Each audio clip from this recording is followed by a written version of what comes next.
Financial markets పై పట్టు సాధించాలనుకునే వాళ్ళు Revanth conduct చేసే వెబినార్ కోసం ఈ నెంబర్ కి కాల్ చేయండి.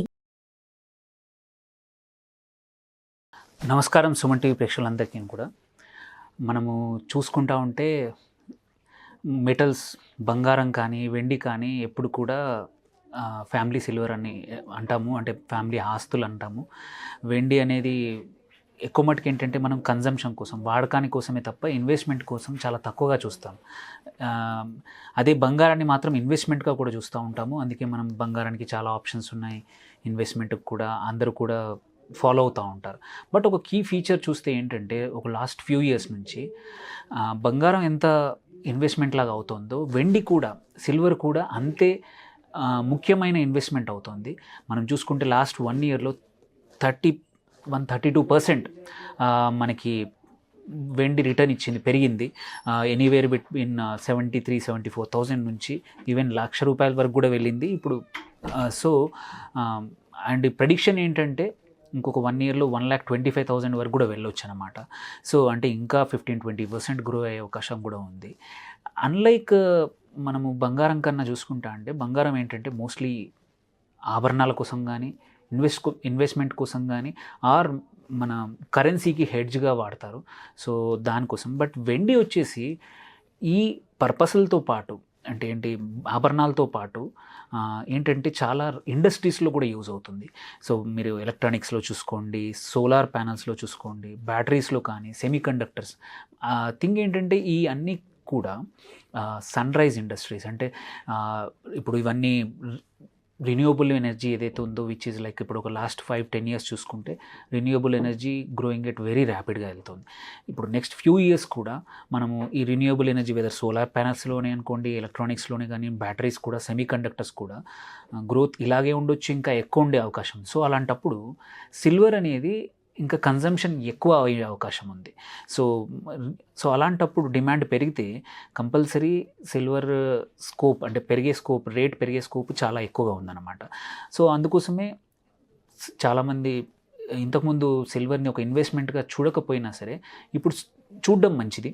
ఎందుకంటే కన్సిస్టెంట్గా మనము ఇంకొక ఇంపార్టెంట్ ఏంటంటే ఎప్పుడు కూడా మార్కెట్స్తో పాటు స్టాక్ మార్కెట్స్కి దీనికి కోరిలేషన్ ఉండదు. కొన్నిసార్లు ఏంటంటే కోరిలేషన్ యాసెట్స్, ఎస్పెషల్లీ పోర్ట్ఫోలియోలో 4-5 రకాల యాసెట్స్ బిల్డ్ చేయొచ్చు. Metals, gold, silver, real estate, stocks, bonds. So ఏంటంటే అన్నిటికీ హై కోరిలేషన్ ఉంటే ఏంటంటే అన్నీ ఒకేసారి పెరుగుతాయి, ఆర్ అన్నీ ఒకేసారి తగ్గుతాయి. విచ్ ఈజ్ పోర్ట్ఫోలియోలో అలాంటివి ఉన్నప్పుడు చాలా వొలటైల్ పోర్ట్ఫోలియో ఉంటుందన్నమాట. దానికన్నా ఏంటంటే ఆపోజిట్ డైరెక్షన్లో, like examples equity markets high ఉన్నప్పుడు బంగారం యూజువల్లీ లో ఉంటుంది. So there is a negative correlation. Same with silver also, most of the time it is negative correlation with the stock market. అప్పుడు ఏంటంటే పోర్ట్ఫోలియో అనేది కన్సిస్టెంట్గా, అది పడిపోయినా ఇది పెరిగే అవకాశం ఉంది కాబట్టి నీకు రిటర్న్స్ ఎప్పుడు కూడా గ్యారంటీగా మన పోర్ట్ఫోలియో నుంచి జనరేట్ అవుతూ ఉంటాయి అన్నమాట. సో ఇట్స్ అన్ ఐడియల్, ఏమంటారు, నాన్ కోరిలేటివ్ యాసెట్ అనమాట. అలాంటప్పుడు సిల్వర్ని యాడ్ చేసుకోవచ్చు. ఒక మేజర్ క్వశ్చన్ వస్తుంది, మరి సిల్వర్లో ఎంత పెట్టాలండి అని. అలాంటప్పుడు ఏంటంటే లైక్ బంగారం ఎలా చెప్తామో ఒక 10-15% పోర్ట్ఫోలియో ఉంటే సరిపోతుందో, సేమ్ అంతే 5-15% మధ్యలో సిల్వర్ పెట్టుకుంటే అడ్వాంటేజ్ ఏంటంటే it's asset, at the same time దీని డిమాండ్ కూడా చాలా ఉంది కాబట్టి మార్కెట్ పెరిగే అవకాశం చాలా ఉంది. అలాంటప్పుడు మరి ఎలా కొనాలనేది ఒక క్వశ్చన్ వస్తుంది. సో సిల్వర్ మనం చూసుకుంటే ఆప్షన్స్ ఏమున్నాయి, బార్స్ లాగా కానీ, బిస్కెట్స్ లాగా ఆప్షన్స్ ఉంటాయి. లేదు ఆర్టికల్స్ లాగా అవకాశం, ఏమైనా సిల్వర్ ఏదైనా మెటల్ మన ఆర్టికల్స్లో కొనుక్కోవచ్చు, ఆర్ జ్యువెలరీ లాగా కొనుక్కోవచ్చు. ఆర్ కావాలి అనుకుంటే మనం ఇప్పుడు ఫైనాన్షియల్ యాసెట్స్ ఉన్నాయి, సిల్వర్ ఈటీఎఫ్ చాలా మంచి ఆప్షను. ఈటీఎఫ్స్ ఉన్నాయి. అలాగే మన సిల్వర్ మ్యూచువల్ ఫండ్స్ కూడా ఉన్నాయి. ఫండ్ ఆఫ్ ఫండ్స్ ఉన్నాయి.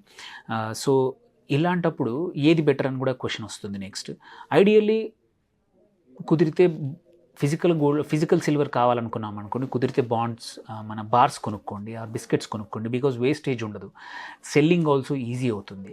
వేరేజ్ ఆర్టికల్స్లో అయితే ఏంటంటే వేస్టేజ్ అనేది కానీ, మళ్ళీ కొనబోయేప్పుడు కానీ, కొనేప్పుడు మేకింగ్ ఛార్జెస్, మళ్ళీ పర్సంటేజ్ అవన్నీ చూస్తూ ఉంటారు. అమ్మేప్పుడు కూడా అంతే. వేరేజ్ బార్స్లో కానీ, ప్యూర్ సిల్వర్ బిస్కెట్స్లో కానీ అయితే ఏంటంటే ఎటువంటి వేస్టేజ్ ఉండదు.